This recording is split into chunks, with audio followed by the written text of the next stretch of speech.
Welcome to our English class. I am Teacher Berna, and I will be your guide in understanding real or make-believe fact or non-fact images.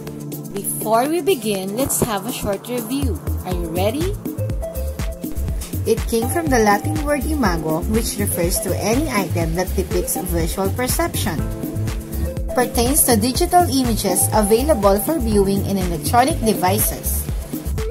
These are the images that include printed photographs and images found in magazines, newspapers, and books. What are the two types of images?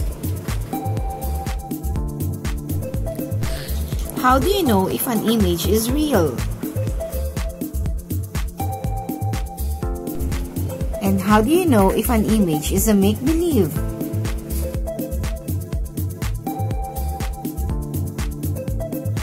Wow! Fantastic! Are you ready for an exciting activity? Well then, let's start! Activity 1. Cut, paste, and identify.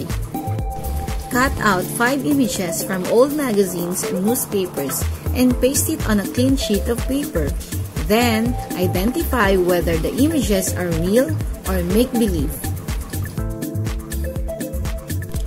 Wonderful! That kind of work makes me happy. Now, let us refer to your self-learning module on page 9, Purposes of Images. One of the enabling or foundational skills in identifying real or make-believe images is to understand that both can be used for various purposes such as to educate, to entertain, and to persuade. What are the examples of images that educate? What are the examples of images that entertain? What are the examples of images that persuade? Let's have another activity. Activity 2. What's my purpose? Using the same images you have from Activity 1, infer the purpose of the images. Write ED if the purpose is to educate, EN for entertain, and PE for persuade. Yes, that's remarkable. I knew you could do it. You want more? Okay, let's do more. Activity 3. Look and study the following images. Identify whether the images are fact or non-fact. Write your answers in your answer sheet. Try this.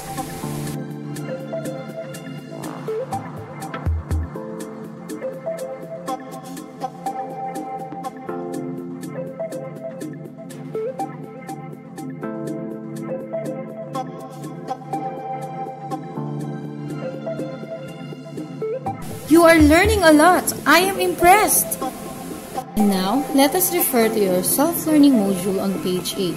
A picture is worth 1,000 words.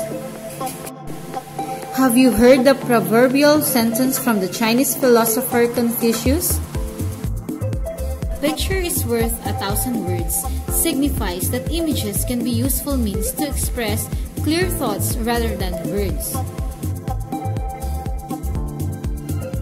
That explains why poems and other literary pieces become more understandable when they are accompanied with images. Though, most of the images, especially the make-believe or non-fact images, can bring various interpretations based on viewers' perspective. An image can give important message or tell stories using varied colors, designs, themes, and more. Activity 4. Your poem, my drawing. Read and reflect on the message of the poem entitled Covey. Copy the poem in the middle part of your paper and then draw images related to the poem.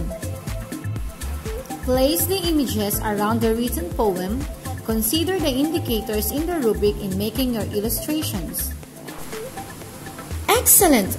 You've worked really hard on this, and I like how you've drawn the images.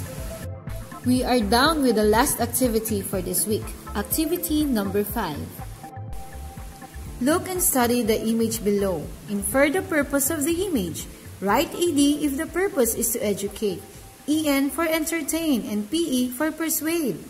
Then, explain your answer in 1 to 2 sentences. Do this on your paper. Indeed, learning something new is fun. Please do not forget to accomplish your learning log for the week. This is Teacher Berna. See ya!